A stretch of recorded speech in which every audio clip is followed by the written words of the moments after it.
British औपनिवेशिक सत्ता जिस तरह से भारत में अपनी प्रभुसत्ता को स्थापित करने में सफल हो रहा था बंगाल के माध्यम से, और बंगाल से प्राप्त राजस्व का प्रयोग दक्षिण भारत के विजय के संदर्भ में कर रहा था हैदराबाद और मैसूर।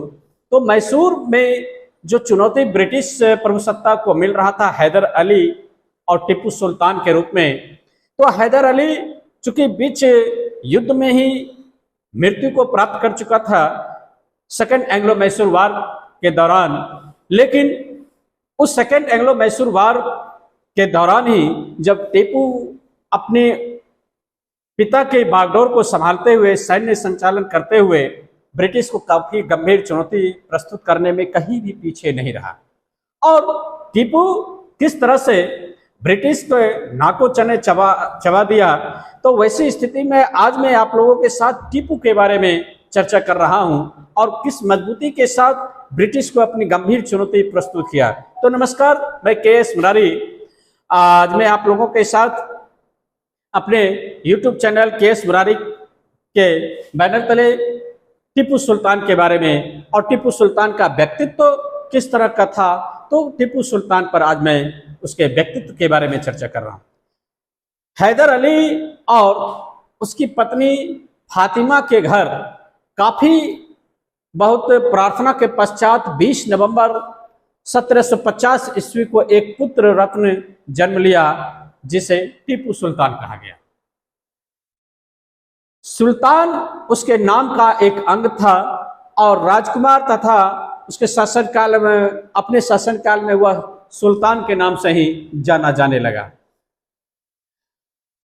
टीपू सुल्तान एक मुसलमान राजकुमार के अनुसार एक योग्य पूर्ण शिक्षा को प्राप्त किया और वह अरबी, फारसी, कन्नड़ और उर्दू में आसानी से बातचीत करने में कंफर्ट फील कर रहा था।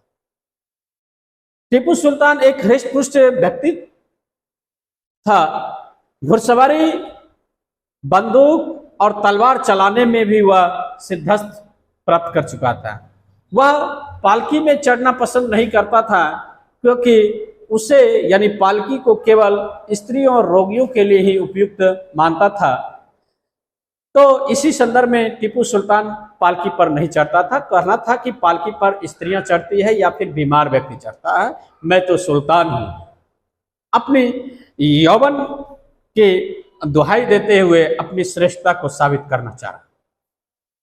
टीपू सुल्तान ने अपनी उदासीनता और रूढ़िवाद को कभी भी सामने आने नहीं दिया और नित्य नए प्रयोग करने में वह हमेशा तैयार रहता था। उसने पाश्चात्य विज्ञान और राजनीतिक दर्शन को भी जहां तक संभव हुआ उसको ग्रहण किया।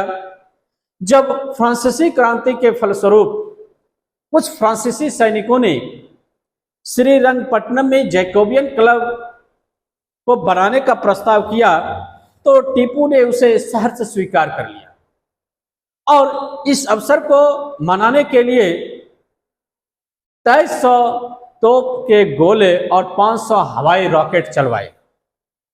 यह कहा जाता है कि उसने श्रीरंगपट्टनम में यानी कि टीपू सुल्तान ने श्रीरंगपट्टनम में स्वतंत्रता का वृक्ष भी लगवाया और स्वयं जैकोबियन क्लब का सदस्य बना और अपने आप को नागरिक टीपू कहलाने लगा, यानी सिटीजन टीपू। प्रशासक और शासक के रूप में टीपू काफी सफल व्यक्ति रहा और अपने विरोधियों को भी अपनी प्रशंसा करवाने के लिए बाध्य कर देता था। इस संदर्भ में ब्रिटिश लेफ्टिनेंट मूर ने कहा कि जब एक व्यक्ति एक अनजाने देश से गुजरता हुआ उसे देखता था तो देखते हुए कहा कि वहाँ की फसलें काफी उत्तम है, देश में जनसंख्या और उद्योग बहुत ज्यादा है, नए नए नगर बस रहे हैं, वाणिज्य विकसित हो रहा है और प्रत्येक वस्तु हर्ष तथा सफलता का परिचायक है। तो वह प्राकृतिक रूप से यही कहेगा कि जनता एक कुशल प्रशासन के अधीन है, जिसने उसे विकसित करने का अवसर दिया है। ऐसा ही टीपू सुल्तान का चित्र को प्रस्तुत करता है मूर। जबकि सर जॉन शोर जो ब्रिटिश राजस्व विशेषज्ञ हुआ करता था, तो सर जॉन शोर ने भी टीपू सुल्तान के बारे में लिखा कि टीपू के किसान सुरक्षित है और उन्हें श्रम के लिए प्रोत्साहन और उसका फल भी मिलता है। टीपू को अपने सैनिकों की राजभक्ति पर काफी विश्वास भी प्राप्त था। ऐसे समय में जब सैनिक कमांडरों द्वारा दल बदलना साधारण बात होती थी, लेकिन टीपू के सैनिकों ने उस अनुशासन और राजभक्ति का परिचय दिया जिसको यूरोपीय प्रेक्षकों ने भी सराहा। जैसा कि देखने को मिला था कि उस दौरान सैनिकों की राजभक्ति कम और महत्वाकांक्षाएं काफी ज्यादा बढ़ जाती थी, जिसका परिचय हम लोग देखे थे, परिचय के रूप में देखे हैं कि बंगाल में सिराजुद्दौला का सेनापति मीर जाफर अपनी महत्वाकांक्षा को आगे रखते हुए राजभक्ति को कम कर दिया और सिराजुद्दौला के विपरीत जाकर ब्रिटिश के साथ मिलकर सिराजुद्दौला को पराजित करने में अपनी महत्वपूर्ण भूमिका निभाई। लेकिन मैसूर में हम टीपू के सैनिक को देखते हैं कि टीपू के सैनिकों में काफी अनुशासन भरा हुआ था और राजभक्ति से परिपूर्ण टीपू का सैनिक हुआ करता था, जिसकी चर्चा यूरोपीय लोग भी करता था। इसी संदर्भ में विल्सन ने भी कहा कि जिस तरह से हैदर अली का जन्म मैसूर राज्य की स्थापना के लिए हुआ, उसी तरह से मैसूर राज्य को पतन करने के लिए या खोने के लिए टीपू का जन्म हुआ।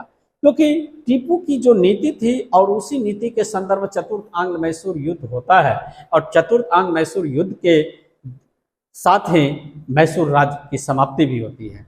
यह ऐतिहासिक सत्य तो है, लेकिन इससे टीपू की कार्यकुशलता और उसकी कठिनाइयों का पूर्ण परिचय नहीं मिलता, जिनसे उसका साक्षात्कार हुआ।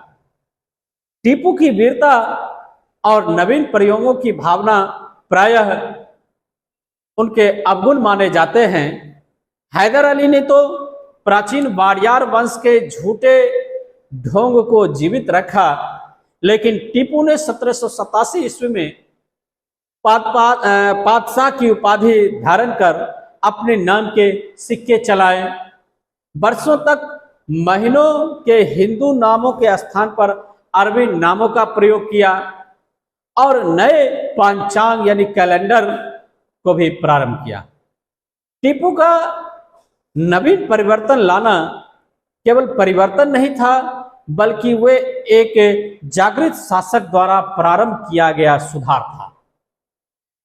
दूसरी ओर साम्राज्यवादी शासक की जब बात, साम्राज्यवादी लेखक की बात करते हैं, तो साम्राज्यवादी लेखकों का भी टीपू को एक सीधा साधा दैत्य और धर्मांध शासक बतलाना निश्चय ही सत्य नहीं है।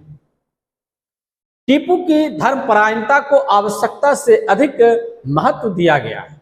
यह सत्य है कि उसने हिंदू कुर्बों और नायरों का दमन किया, लेकिन जिन मुसलमान मोपलाओं ने उसकी आज्ञा का उल्लंघन किया, उन्हें भी उसे क्षमा नहीं किया।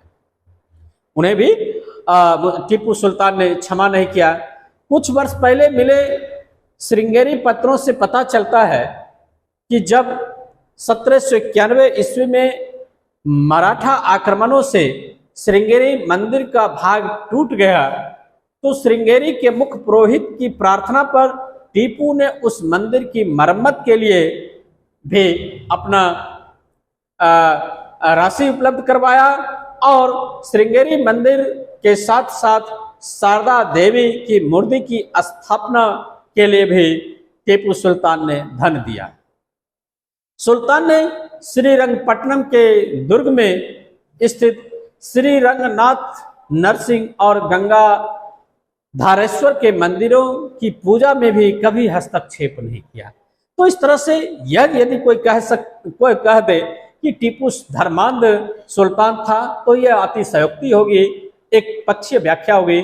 चूंकि टीपू को जिस तरह से श्रीरंगपट्टनम में शारदा मंदिर के निर्माण में धन देने और श्रृंगेरी मंदिर के निर्माण में या फिर उसके जीर्णोद्धार में अपना धन देने को देखते हैं, वह एक धर्म सहिष्णु शासक के रूप में उभर कर सामने आता है। निश्चय ही दक्षिण भारत के इतिहास में टीपू एक बहुत आकर्षक व्यक्तित्व का व्यक्ति था। उस वीर और साहसी व्यक्ति ने आत्माभिमान कभी नहीं छोड़ा और वेलेस्ली की सहायक संधि का निमंत्रण को कभी उसने स्वीकार नहीं किया जब तक वो जिंदा था। टीपू ने पाश्चात्य साम्राज्यवाद की गाड़ी में बैठकर निर्जीव जीवन व्यतीत करने के स्थान पर मृत्यु को आलिंगन करना श्रेयस्कर समझा। दुर्भाग्य यह था कि उसका एक ऐसे विरोधी से साक्षात्कार हुआ जिसने पूर्ण भारत को रौंद देने की शक्ति थी, क्योंकि ब्रिटिश में वह शक्ति थी और टीपू का मुकाबला ब्रिटिश से ही हो पाया। जीवित रहने वाले सैकड़ों महाराजाओं और निजामों के स्थान पर उसने जीवन से आधुनिक भारतीयों को अधिक प्रेरणा मिलती है। तो इस तरह से टीपू के बारे में जब कोई विश्लेषण करता है तो टीपू सुल्तान को कभी भी धर्मांध व्यक्ति नहीं कहा जा सकता है। वह आधुनिक भारत के निर्माण में अपनी महत्वपूर्ण भूमिका निभाया और धर्म सहिष्णु शासक के रूप में उभर कर सामने आया। तो जिस तरह से टीपू को बंगाल में चुनौती नहीं मिला, हैदराबाद में चुनौती नहीं मिला, उससे अधिक टीपू ने ब्रिटिश को काफी महत्वपूर्ण चुनौती प्रस्तुत किया था। तो आज का यह वीडियो आप लोगों को अच्छा लगा होगा और इस अच्छे वीडियो को आप लाइक एक बार जरूर करें और अपना कमेंट लिखते हुए इस चैनल को अधिक से अधिक शेयर कर सब्सक्राइब करें। धन्यवाद।